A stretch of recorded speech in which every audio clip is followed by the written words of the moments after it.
She stood in the middle of the room, her fingers trailing over the soft lace of the white slip she had chosen for tonight. It was his favorite, the one he had once said made her look like something out of a dream.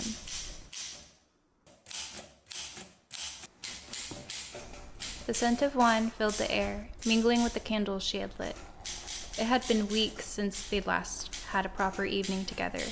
His work had taken him out of town, and every night she waited for his calls, their voices bridging the distance between them. But tonight, there would be no phone calls. Tonight, he would be here.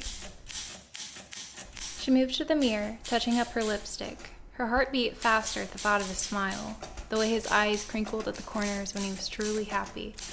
She could already hear his deep, familiar voice filling the room.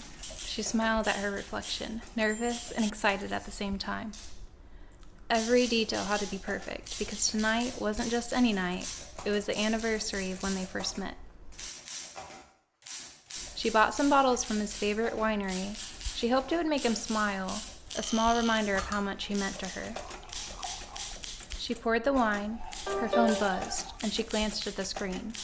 A message from him, almost there.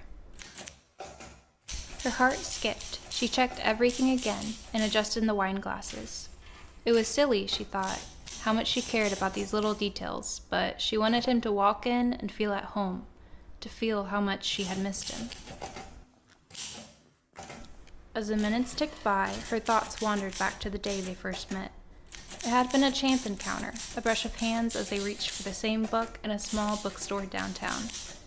They had laughed awkwardly, and from that moment something had clicked. Now, 2 years later, they were still building something beautiful. The sound of keys turning in the lock jolted her from her thoughts.